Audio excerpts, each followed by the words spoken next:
নমস্কার, আমি সবুজ বিশ্বাস। আজকে দেখাবো, দেখুন, হলুদ আয়রন নিয়ে আপনারা অনেকেই চিন্তিত হয়ে পড়েছেন। তো অনেক টাকা ইনভেস্ট করেছেন, 15 থেকে 20 হাজার টাকা কিন্তু ইনভেস্ট হয়ে গিয়েছে। তারপরেও কিন্তু সম্পূর্ণ ফলাফল বা রেজাল্ট কিন্তু আপনারা পাননি, অনেক সমস্যায় ভুগেছেন। তো তার জন্য স্বল্প খরচে আপনাদের জন্য নিয়ে এসেছি আমরা বেস্ট ওয়াটার ফিল্টার। মাত্র 6,000 টাকা খরচ করে আপনি এরকম সুন্দর একটা ওয়াটার ফিল্টার বানিয়ে সবসময়ের জন্য আপনি কিন্তু পরিষ্কার পরিচ্ছন্ন জল পেতে পারেন। এবার আমরা দেখাবো যে এখানে 500 লিটারের একটা ট্যাঙ্কি রয়েছে এবং সেই 500 লিটারের ট্যাঙ্কিকে আমরা আউট করে দেবো। এই দেখুন, এটা 500 লিটারের ট্যাঙ্কি। এই ট্যাঙ্কির যে জলটা রয়েছে এটা কিন্তু সম্পূর্ণরূপে হলুদ আয়রন। তো এই হলুদ আয়রনের উপরে কিন্তু আমাদের ওয়াটার ফিল্টারটা হবে এবং এই জলটা বেশি সাপ্লাই প্রয়োজনের জন্য, তার জন্য কিন্তু 500 লিটারকে বাদ দিয়ে, আমি কিন্তু আগে পরে অনেকবারই বলেছি যে 500 লিটারের ট্যাঙ্কিতে ফিল্টার করে 200 লিটার জল কিন্তু মার হয় এবং 300 লিটার জল পাচ্ছেন। তো তাতে কি হচ্ছে, আপনার কিন্তু জলের ফোর্সটাও কমে যাচ্ছে এবং পরিষ্কার খুব তাড়াতাড়ি করতে হচ্ছে। মনে করুন 500 লিটার ট্যাঙ্কিতে ফিল্টার করে আপনার 1.5 মাস যাচ্ছে না বা 1 মাস যাচ্ছে না, তার মধ্যেই কিন্তু একবার ব্যাকওয়াশ অন করতে হচ্ছে। তো তার জন্য আমরা এখানে নিয়ে এসেছি 750 লিটারের ট্যাঙ্কি। এটা সানপ্লাস্টের ট্যাঙ্কি। 750 লিটার ট্যাঙ্কিতে কিন্তু 150 লিটার ফ্রি রয়েছে। এই 150 লিটার মিলিয়ে টোটাল আপনার জল দাঁড়াচ্ছে 900 লিটার। তো 900 লিটার জলে আপনি ওয়াটার ফিল্টার করে 200 লিটার জল মার খেয়ে গেলে আপনি 700 লিটার জল কিন্তু হামেশাই পেয়ে যাবেন। তো তার জন্য আমরা এই ট্যাঙ্কিটাকে এখন বাদ দিয়ে রাখবো। যদি স্ল্যাব আপ ডাউনে তৈরি করা যেত এখানটায়, তাহলে কিন্তু আমরা ডবল ট্যাঙ্কি সেটিং করতাম, কিন্তু এখানে একটা ট্যাঙ্কি সেটিং করে আমরা একটাতেই ওয়াটার ফিল্টারটা করব। আয়রনের পরিমাণ হলুদ হলেও কিন্তু আয়রনের পরিমাণ কিন্তু অনেক কম। তো তার জন্য আমরা স্টক ট্যাঙ্কি বাদ দিয়ে আমরা একটা ট্যাঙ্কিতে ওয়াটার ফিল্টার করে আপনাদের সিস্টেমটা পুরোটাই দেখাবো।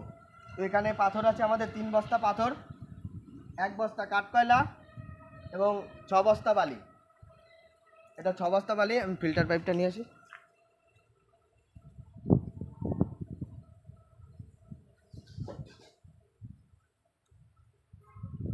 এটা কিন্তু জ্যাকের সুপ্রিমের ব্লু ফিল্টারটা রয়েছে, 6.5 ফুটের ফিল্টার। তো এই ফিল্টারটাকে ভিতরে কিন্তু সেটিং করা হবে টোটাল ট্যাঙ্কির ভিতরে ক্রসভাবে। এই ফিল্টারটাকে সেটিং করে এইটা দিয়ে কিন্তু জলটা আপনার নিচের সাপ্লাইটা হবে। এবার প্রেশার যদি অনেকে জিজ্ঞাসা করে যে সিঙ্গেল ট্যাঙ্কিতে ওয়াটার ফিল্টার করে কি প্রেশার কমে যায়, হ্যাঁ, 100-এ 20% কমবে আর 80% প্রেশার আপনি ঠিকঠাক পাবেন। তো তার ক্ষেত্রে আপনি যদি ডবল ট্যাঙ্কি করতে পারেন, দুটো ট্যাঙ্কি, এখানে কিন্তু দুটো ট্যাঙ্কি ছিল, যেহেতু স্ল্যাব আপ ডাউনে নেই, তো তার জন্য কিন্তু এখানে একটাই হচ্ছে, এখানে প্রেশার হালকা কমে আসবে। তো দেখতে থাকুন। তো আউটলেটের সাথে ইনলেটের যে কানেকশানটা থাকে, যেটা হচ্ছে ব্যাকওয়াশ আপনাদের, তো সেই ব্যাকওয়াশটাকে কিন্তু আমরা রেডি করেছি।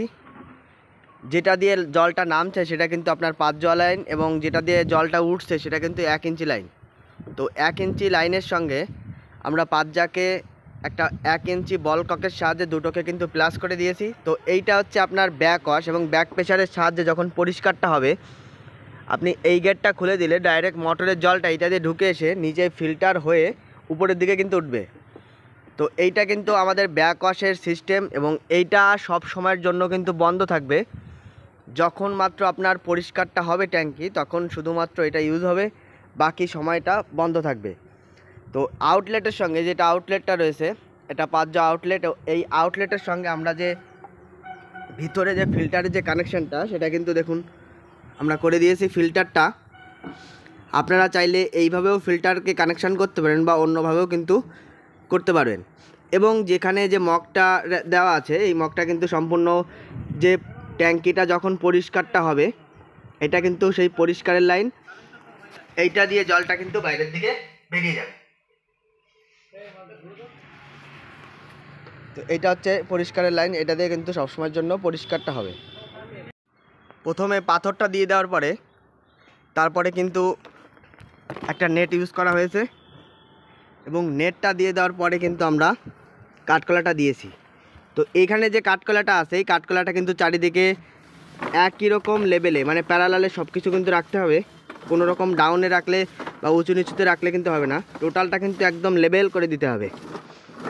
এইটার উপরে আপনি কিন্তু আরও একটা নেট ইউজ করবেন এবং সেই নেটটা হচ্ছে এই কাঠকয়লাটা যখন পরিষ্কার হবে ব্যাকওয়াশের প্রেসারে, তখন যাতে কাঠকয়লাটা ভেসে না যায়, তো তার জন্য কিন্তু এই নেটটা ইউজ করা হয়। আমি যেমন ভাবে করছি সেরকম ভাবে কিন্তু হ্যাঁ, এই দেখুন, ছাড়া কিন্তু পারবে না কেউ। এরকম করে দিতে হবে। নেটটা চারিদিকে ও কভার করে দিল এবং এর উপরে কিন্তু নেটটা চারিদিক থেকে কিন্তু ব্লক করে দেবে।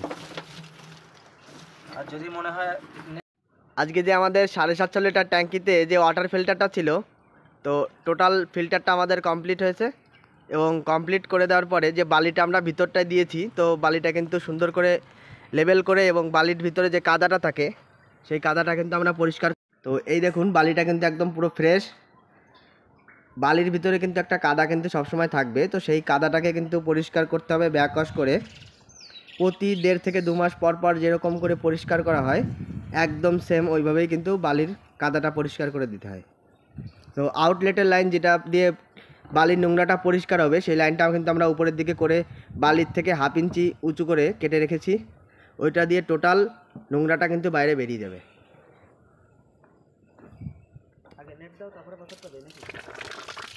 তো এই দেখুন এটা দিয়ে কিন্তু টোটাল জলটা কিন্তু বাইরের দিকে, যে নোংরা জলটা এখন রয়েছে সেই জলটা কিন্তু বাইরের দিকে বেরিয়ে যাবে এবং ফ্রেশ জল কিন্তু এখান থেকে বেরোবে।